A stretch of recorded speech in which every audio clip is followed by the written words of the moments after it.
आप लोग के सामने मैं एक इंपॉर्टेंट बीमारी के बारे में बात करने जा रहा हूं और वो है आज का pandemic disease corona virus infection, आज जिसे कोविड-19 के नाम से जाना जाता है। ये पैंडेमिक डिजीज जिसे हिंदी में महामारी कहते हैं। आप लोगों ने सुना होगा किसी जमाने में कि पूरे मुल्क में हैजा फैल गया है या पूरे मुल्क में प्लेग फैल गया है। ये सब अपने आप में एक महामारी थे। उसी तरह से आज के टाइम की महामारी ये कोरोना वायरस डिजीज है। सोशल मीडिया, व्हाट्सएप, फेसबुक के जरिए हमारे पास बहुत सारे इंफॉर्मेशन है ये कोरोना वायरस के बारे में। इसमें कुछ सही है और कुछ गलत।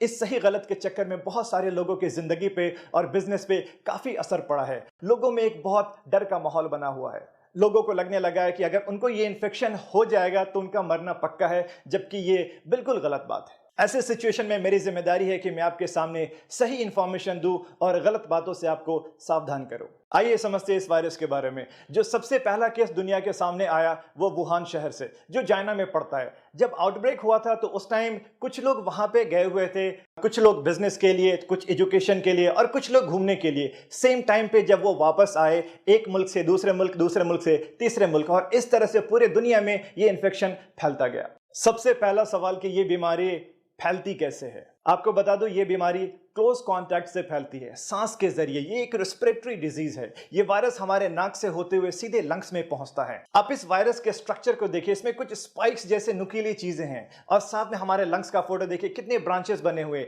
ये वायरस सीधे नाक के रास्ते से होते हुए हमारे लंग्स में जाता है और आसानी से चिपक जाता है। ये वहीं पे मल्टीप्लाई होता है, उसके बाद से नुकसान पहुंचाना स्टार्ट करता है। तो यहाँ पे साफ मतलब है कि जो ज्यादातर सिम्टम्स हमारे पास में आते हैं वो लंग्स से रिलेटेड होते हैं। और ये वायरस अगर आपके खाने के साथ पेट में जाए तो पेट में एसिड प्रोडक्शन होता है खाना पचाने के लिए, जिससे ये वायरस मर जाता है। तो इसका मतलब ये हुआ कि खाने से ये वायरस नहीं फैलता है। एक बहुत बड़ा कंफ्यूजन है लोगों में कि क्या नॉनवेज खाने से भी ये वायरस फैलता है।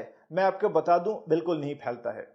आउटब्रेक जब हुआ था वुहान से, तो वहां पे एक सी फूड मार्केट है। अब वो सी फूड मार्केट में एक साथ काफी सारे लाइव एनिमल्स, जिंदा जानवर और फिश जैसे सी फूड मिलते हैं। रिसर्च के हिसाब से एक एनिमल वायरस और एक ह्यूमन वायरस मिलकर के म्यूटेशन हुआ और एक नया वायरस बन गया। तो इसलिए हम इसे नोवेल कोरोना वायरस भी कहते हैं।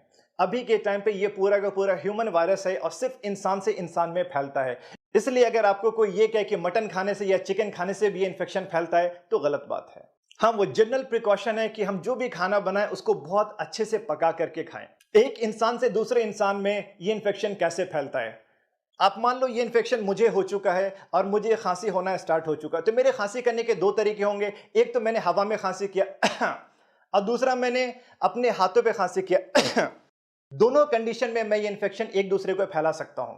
अगर मैंने हवा में खांसी किया तो मेरे मुंह से वायरस निकला और वो 1 से 1.5 मीटर तक जाकर के नीचे चला जाएगा। उस बीच में अगर मेरे अगल बगल में कोई है तो उसके हाथ पे चिपक जाएगा वायरस या उसके मुंह पे लग जाएगा ये वायरस। अगर मैंने अपने हाथ पे खांसी किया और मैं अपने घर पे बैठा हूं तो मैंने पानी पीने के लिए जग को टच किया, फ्रिज खोला या किसी भी सामान को टच किया, और अगर मैं बाहर जाने के लिए निकलता हूं तो मैंने लिफ्ट को टच किया या किसी भी चीज को मैंने टच किया, उस बीच में कोई दूसरा इंसान आकर के उसी सेम चीज को टच करता है, तो ये हमारी नॉर्मल आदत होती है कि हम लोग अपने हाथ को बार बार अपने मुंह पे लगाते हैं, नाक को टच करते हैं, आंख को भी टच करते हैं। तो इससे आसानी से ये इन्फेक्शन उस इंसान को भी हो जाएगा। नाक पे वायरस गया, नाक से होते हुए सीधे लंग्स में चला जाएगा। लोगों में ये भी कंफ्यूजन है, ये वायरस हवा में भी उड़ता है क्या। आपको बता दूं कि ये वायरस हवा में नहीं उड़ता है। आपको जैसे मैंने बताया कि मैंने खांसी किया तो मेरे मुंह से वायरस निकल के 1 से 1.5 मीटर तक जाकर के नीचे चला जाता है। तो ये वायरस हवा में नहीं उड़ता है। अब किसी को ये इन्फेक्शन हो जाए तो क्या क्या सिम्टम्स आएंगे, यानी कि मरीज के अंदर लक्षण क्या क्या होंगे इस बीमारी के। जो सबसे पहला लक्षण स्टार्ट होगा वो तो आम फ्लू जैसे सर्दी, जुकाम और गले में खराश, लेकिन इसके साथ में सूखी खांसी और बुखार भी होगा। मतली जैसा यानी कि उल्टी होने का मन भी होगा पेशेंट को, और धीरे धीरे ये सिम्टम्स और ज्यादा बढ़ते जाएंगे वक्त के साथ। साथ में उनकी हिस्ट्री भी देखिए कि पिछले 10 से 12 दिनों में वो किन किन जगहों पे गए हैं।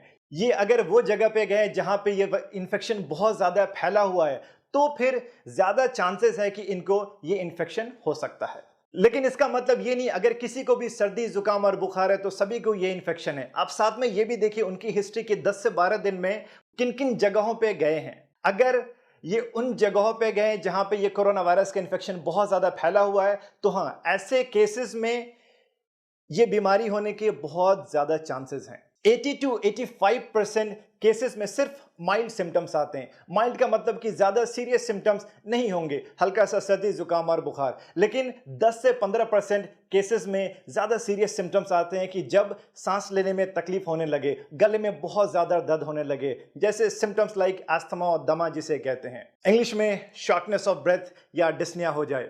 अब तक बच्चों में ये बीमारी ज्यादातर नहीं देखी गई, लेकिन इसका मतलब ये नहीं कि बच्चे 100% सेफ है। ज्यादातर बड़े लोगों में इस बीमारी का असर देखा गया है। नौजवान और हेल्दी लोग इस वायरस को आराम से बर्दाश्त कर सकते हैं, लेकिन जिनका उम्र 60-70 साल से ज्यादा है, बूढ़े, ज़ईफ और जिनके साथ में कोई दूसरी बीमारी भी है जैसे कि डायबिटीज, हाइपरटेंशन, दिल की बीमारी, उनके लिए यह वायरस को बर्दाश्त करना मुश्किल होगा। उम्र के साथ और बाकी बीमारियों के साथ इंसान का इम्यून सिस्टम थोड़ा कमजोर हो जाता है।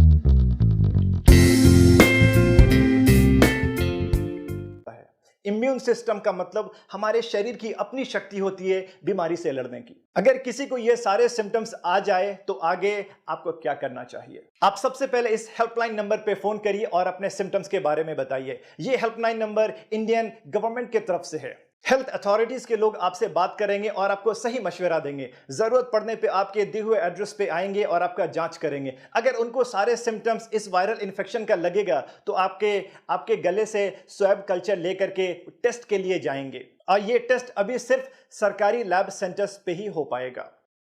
फोन नंबर के अलावा हर स्टेट में कुछ खास सरकारी हॉस्पिटल है जिसे इस वायरल इन्फेक्शन का स्पेशल सेंटर बनाया गया, आप वहां पे जाइए। आपका टेस्ट अगर के पॉजिटिव आ जाता है तो उसके बाद में क्या होगा? सबसे पहली बात, आपको बिल्कुल भी नहीं घबराना है, बिल्कुल भी नहीं डरना है। 80 to 85%, 80 से 85% लोगों में सिर्फ माइल्ड सिम्टम्स आते हैं, हल्के सिम्टम्स। अगर सिम्टम्स जरा सा है तो आपको एक स्पेशल वार्ड में आइसोलेट कर दिया जाएगा 2 हफ्ते के लिए, जहां पे आपका सिम्टोमेटिक इलाज चलेगा। अगर किसी को बहुत ज्यादा दिक्कत हुआ सांस लेने में तो उनको आईसीयू में रखा जाएगा, जहां पे वेंटिलेटर की सुविधा भी उपलब्ध होगी, जो कि सिर्फ 10 से 15% लोगों में हो रहा है। आपको जब मैंने 2 हफ्ते के आइसोलेशन के बारे में बोला तो आइसोलेशन को मैं अच्छे से समझा दूं। आइसोलेट होने का नाम सुन के लोगों में एक डर सा बन गया है। उनको लगने लगा है कि 2 हफ्ते के लिए उन्हें जेल में बंद कर दिया जाएगा या पूरी दुनिया से उनको अलग कर दिया जाएगा, और इस डर की वजह से वो ना तो किसी हॉस्पिटल में जा रहे हैं और ना ही किसी डॉक्टर से मिल रहे हैं। आपने सुना होगा कि जो सस्पेक्टेड मरीज थे कोरोना वायरस के, यानी जिनके अंदर ये सारे सिम्टम्स आ रहे थे कि इनको शायद ये इन्फेक्शन हो सकता है, और डॉक्टर ने उन्हें एडमिट होने के लिए या आइसोलेट होने के लिए बोला और वो मरीज वहां से भाग गए। प्लीज ऐसा मत करिए। आइसोलेशन का मतलब है कि आपको एक खास रूम में 2 हफ्ते के लिए रखा जाएगा, निगरानी में। दूसरे लोगों से कांटेक्ट नहीं होने दिया जाएगा। जरूरत पड़ने पे आपको उसका सिम्टोमेटिक इलाज दिया जाएगा। यह वायरस का इन्फेक्शन ही क्लोज कांटेक्ट से होता है।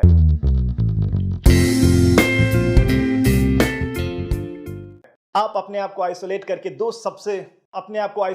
दो सबसे बड़ा काम कर रहे हैं। एक तो बिल्कुल सही टाइम पे आपका इलाज स्टार्ट हो गया, दूसरा आपसे किसी और को ये इन्फेक्शन नहीं फैलेगा। आपके 2 हफ्ते आइसोलेट रहने से सैकड़ों लोगों की हिफाजत होगी, आपकी अपनी फैमिली की हिफाजत होगी, और 2 हफ्ते के बाद आप अपनी आम जिंदगी सेहतमंद होकर के बिल्कुल नॉर्मली गुजार सकते हैं। इस बीमारी का इन्फेक्टिविटी रेट और डेथ रेट कितना है? आइसोलेट होने पर जब इतना फोकस किया जा रहा है तो उसकी सबसे बड़ी वजह है इसका हाई इन्फेक्टिविटी रेट, यानी एक इंसान से दूसरे इंसान में बहुत तेजी से फैलता है। सबसे पहला केस दुनिया के सामने दिसंबर 2019 में आया था, लेकिन आज 21 मार्च के सुबह तक पूरी दुनिया में 2,75,000 से ज्यादा लोग इन्फेक्टेड हो चुके हैं। इंडिया में 235 लोग का केस अब तक पॉजिटिव हो चुका है, और सस्पेक्टेड केस और भी बहुत ज्यादा हैं। लेकिन एक अच्छी बात यह है कि इसका डेथ रेट 4% से भी कम है, यानी कि अगर 100 इंसान को इन्फेक्शन हो जाए तो डेथ सिर्फ 3 या 4 लोगों में हो रहा है। और वो 3-4 लोग जो इन्फेक्टेड है वो भी जो ज्यादा बूढ़े, ज़ईफ हैं या जिनकी इम्यून सिस्टम बहुत ज्यादा कमजोर है। आपको अगर ये इन्फेक्शन हो जाए तो उसके बाद आपका इलाज कैसे होगा? अगर आपको सिम्टम्स नहीं है तो आपको होम आइसोलेशन के लिए मशवरा दिया जाएगा। अगर माइल्ड सिम्टम्स है तो आपको एक स्पेशल वार्ड में आइसोलेट किया जाएगा, जहां पे आपको निगरानी में रखा जाएगा और सिम्टोमेटिक इलाज दिया जाएगा। सिम्टोमेटिक इलाज का मतलब है कि आपको जो भी तकलीफ है वो तकलीफ को कम करने की दवा दी जाएगी। अगर आपको बुखार है तो बुखार की दवा दी जाएगी, खांसी है तो खांसी की दवा दी जाएगी, या उल्टी हो रहा है तो उल्टी के लिए दवा, पेट में दर्द है तो पेट दर्द की दवा। अगर केस बहुत ज्यादा सीरियस है, यानी कि सांस लेने में दिक्कत होने लगी है, सांस की प्रॉब्लम है, तो ही ऐसे सिचुएशन में आईसीयू की जरूरत पड़ेगी। अभी 100% कोई भी स्पेसिफिक मेडिसिन या वैक्सीन मार्केट में नहीं आया है। अब इस बीमारी को आगे फैलने से कैसे रोका जाए? आपको जैसे मैंने बताया कि इसका इन्फेक्टिविटी रेट बहुत ज़्यादा है, यानी 1 से 2, 2 से 4 और 4 से 8 बहुत आसानी से फैलता है। अगर किसी एक इंसान को ये इन्फेक्शन हो जाए और हमने उसको एक जगह पे आइसोलेट कर दिया तो उस इंसान से आगे नहीं फैलेगा। या खुद हमने अपने आप को ज़्यादातर लोगों से दूर रखा, वो इसलिए कि हमें पता नहीं है कितने लोग इन्फेक्टेड है, तो हमने अपने आप को बचा लिया। ये आइसोलेशन और ये दूरियां ही इस इन्फेक्शन को आगे फैलाने से रोकेगा। आगे हमें क्या क्या प्रिकॉशंस लेने चाहिए? सबसे पहला, लाइफस्टाइल मॉडिफिकेशंस। हर बात पे हम लोग अपना हाथ मुंह पे लगाते हैं, नाक को टच करते हैं। ये आदत हमें बंद करना होगा। अपने हाथ को मुंह पे मत लगाइए। खांसी हाथ पे करते थे पहले, अब अपने बाजू पे करिए। ये वो जगह है जहां पे आप आसानी से टच भी नहीं करते हैं और आसानी से बाद में आप अपने कपड़े को भी बदल सकते हैं। आपको अगर सर्दी जुकाम है तो प्लीज मास्क पहनिए ताकि दूसरे को इन्फेक्शन ना फैले। मास्क गीला होते ही बदल लीजिए। आपको मास्क के बारे में बताता चलूं कि जो जनरल मास्क है उससे 100% सेफ्टी नहीं है।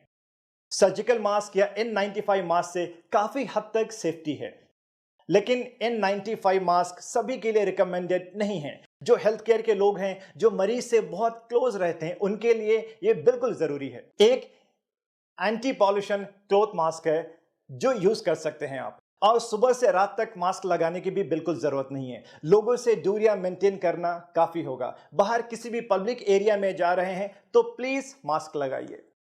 हाइजीन मेंटेन करिए। लगातार हाथ धोते रहिए, सैनिटाइजर से या साबुन से, हर 3-4 घंटे पे। सैनिटाइजर शायद हर किसी के पास में ना हो, लेकिन साबुन हर जगह पे है। अगर आप बाहर के एरिया से अपने घर के अंदर जाते हैं तो प्लीज अपने सारे कपड़े बदल लीजिए। हाथ और मुंह को बहुत अच्छे से धोइए। भीड़ में जाने से अपने आप को रोकिए, वो शादी की भीड़ हो, राजनीतिक भीड़ हो या कोई धार्मिक भीड़ हो। हाथ मिलाना और गले मिलना अभी बंद करिए। हर इंसान से 2-3 मीटर की दूरियां मेंटेन करिए। ज्यादा अच्छा है कि अपने आप को कुछ दिनों के लिए लॉकडाउन कर लीजिए। अपने घर की सफाई सूखे झाड़ू से नहीं करिए, बल्कि सीधे पोछा लगाइए। वो इसलिए कि अगर एक इन्फेक्टेड इंसान ने खांसी किया तो वायरस 1 से 1.5 मीटर उड़ के नीचे जाता है और वो जमीन में लग जाता है। आपने अगर सूखा झाड़ू लगाया तो वो हवा में फिर से उड़ेगा और दूसरे को इन्फेक्शन फैलाएगा। तो ज्यादा अच्छा है कि सीधे आप मॉपिंग करिए, पोछा लगाइए डेटॉल या सेवलॉन के पानी से, और ज्यादा से ज्यादा पका हुआ खाना खाइए, गर्म पानी पीजिए। आपको मैं दोबारा रिमाइंड करा दूं कि 80% लोगों में सिर्फ माइल्ड सिम्टम्स आते हैं। तो क्या इस बीमारी को हल्के में लेना चाहिए? बिल्कुल भी नहीं। आप में से जो लोग हेल्दी हैं, यंग हैं, आपको इन्फेक्शन हुआ आप बर्दाश्त कर लेंगे, लेकिन आपके घर पे रहने वाले या अगल बगल में जो बूढ़े ज़ईफ लोग हैं या जिनका इम्यून सिस्टम कमज़ोर है, वो इस बीमारी को बर्दाश्त नहीं कर पाएंगे। ये इन्फेक्शन बहुत ही तेज़ी से फैल रहा है। जो हालत आप इटली के देख रहे हैं, हालत आप जो इटली की देख रहे हैं न्यूज़ के ज़रिए, वो हालत हमारे हिंदुस्तान में ना फैले। आप अपनी हिफाजत खुद करिए। आपकी हिफाजत ही सबकी हिफाजत है। एक इंसान से दूसरे इंसान तक फैलने का जो चेन बन चुका है, हमें वो रोकना है। लोगों को एजुकेट करिए, सबको इस बीमारी के सिम्टम्स और प्रिकॉशंस के बारे में बताइए कि ये बीमारी से कैसे बचा सकता है और इसको आगे फैलने से कैसे रोका जा सकता है। प्लीज घबराइए मत और डरिए मत, एक दूसरे का हिम्मत बढ़ाइए। अभी सबसे इंपॉर्टेंट है इस बीमारी से लड़ने की और इसको खत्म करने की। आपके पास, हमारे पास जान है तो जहान है। आज के टाइम पे shopping malls, cinema theatres, schools, universities सब बंद हो चुके हैं सिवाय हॉस्पिटल के। हॉस्पिटल में काम करने वाले doctors, nurses, lab technicians, ward boys, guards या जो भी स्टाफ्स हैं हॉस्पिटल के, उनके काम में सपोर्ट करिए और उनका शुक्रिया अदा करिए। ये वो लोग हैं जो अपनी जान को खतरे में डाल के हर किसी की हिफाजत कर रहे हैं। A big salute to all medical professionals. Health care administration से या हमारे सरकार के तरफ से जो भी इंस्ट्रक्शंस आते हैं, प्लीज उसको फॉलो करिए। इसी में हम सबकी भलाई है।